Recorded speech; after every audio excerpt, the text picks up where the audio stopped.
My name's Beth, and today I'm going to be doing my July wrap-up. It is the 28th of July right now, so I do still have a couple of days left, but I don't plan on, completely reading any book in that time. I'm just going to adjust my angle. If anything, I will probably get, partway through one book in the rest of the month. I'm almost finished one book. I'm going to include it in this because I am filming so early. But, yeah. So, the first book I read in July, because it's July, was Medium Raw by Anthony Bourdain. This book is a food book. It is all about his life in not the shelf world, but all about his life traveling and doing TV and books and all that. So it's super good if you're into food. If you want a good book about food, if you like Anthony Bourdain, pick it up. Next, I read Just Don't Fall by Josh Sundquist. Can't speak today. This is a book all about his childhood and having cancer and how he went on and did super awesome at the Olympics or the Paralympics as a skier, I believe. I read this book 2 weeks ago and I can't remember it. But yeah, Josh Sundquist actually has a YouTube channel, and that's how I heard about this book, from him. So that's super awesome. Yeah. But totally check out this book as well. All of these books I read this month were either 4-star or 5-star books. They were all so great, and 5 of these books are going to be talked about in my booktubeathon wrap-up, so I will link that down below. I will link the, I will have a review up, but I will talk about that when I get to that book. The next book I read is The 5 People You Meet in Heaven by Mitch Albom. I don't know how to say his name. This book is so good. It's very, powerful in a way. It is an adult book. It's definitely contemporary, but it's not that, love story contemporary. There is a love story in it, but it is so good. It's about this man who is 80 years old, who just turns 80, and who has worked at an amusement park his whole life. And on his 80th birthday, or the day after, something like that, he gets, he's fixing one of the rides, and the ride breaks, he falls, and he dies. And then that's the first 10 pages of this book, I believe. The amount, roughly. The rest of the story is his afterlife in heaven and meeting 5 people who have greatly influenced his life. It's a beautiful story, it's very powerful, and yeah. Not crying, don't worry. My brain is just going to a million different places. I also, this month, watched the movie Heaven is for Real. That movie made me, emotionally weep. I don't even have children, but the one part in that movie, it just made me weep like an infant. And it was not a bad movie at all. It was beautiful. It was amazing, but that is totally off topic. And recommend reading this. I recommend watching Heaven is for Real. Yeah, I'm not promoting anything. I just think they're really good books, and it's a really good movie. The next book I read was, it's kind of a funny story, by Ned Vizzini. This book is also a movie, turned into a movie, and I read this book, and then I watched the movie, but I'll explain that all in my booktubeathon wrap-up. Yeah.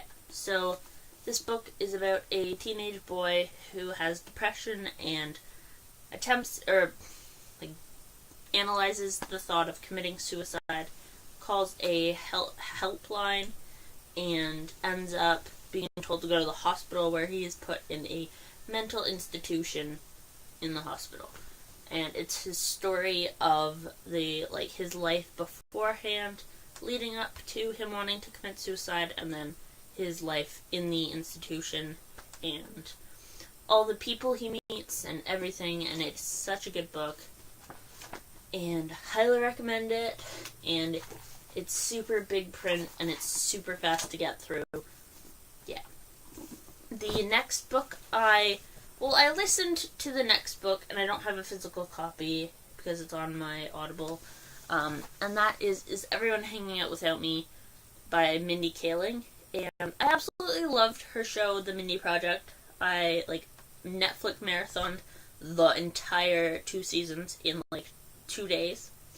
It was so good. So I figured I love her, voice, I love her style, so I thought I would listen to it, and it's actually Mindy Kaling reading the story to you, so she adds in, little things that aren't in the book, but it was so good to listen to.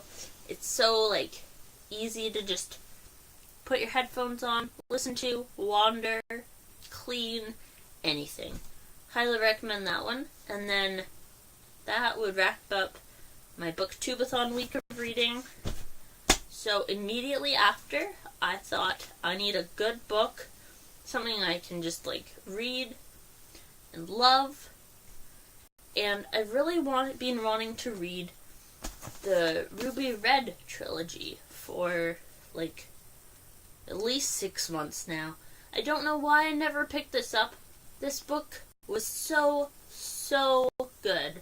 I think I gave it 5 out of 5 stars, and it's totally worth it. It's by Kristen Gear.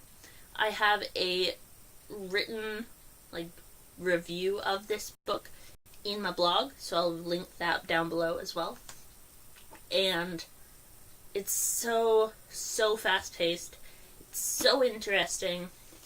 It's all about time travel and family, and yeah, I don't want to spoil anything, because I highly recommend it, but a plot, summary is in the description, or, in the post on my blog, which will be in the description.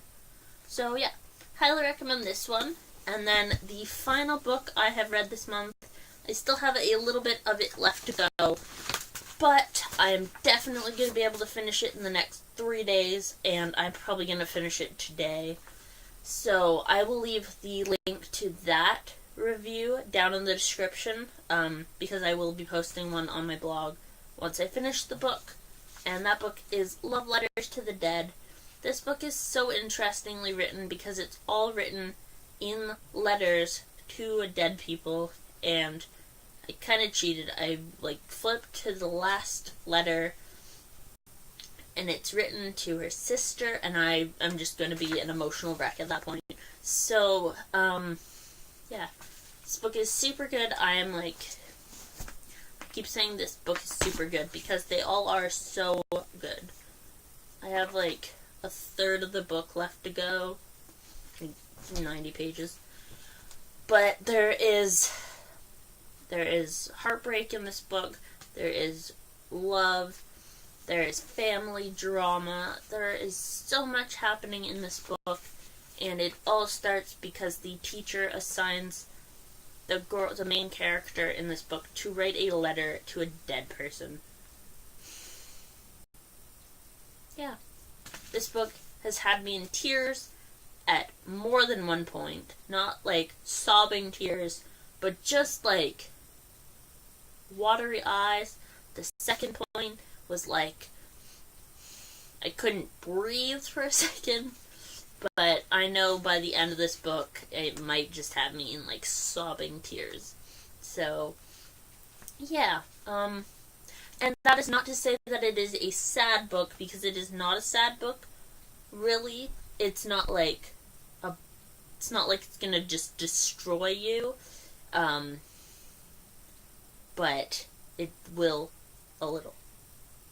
It'll fix you, though, because there's so much good and bad, like positive and then, like, sad parts in this book, that it all evens out, and that is why the 2/3 of this book I've read so far have just been amazing. So yeah, I don't know how it ends, so I will, once it ends, I will blog it up, and I will link that down below as well. So there'll be lots to click down there, so have fun. And I will see you very soon with my August TBR video, because this video is getting too long to throw TBR at the end. So yes, so until then, have an awesome night or day whenever you're watching this, and yeah, bye!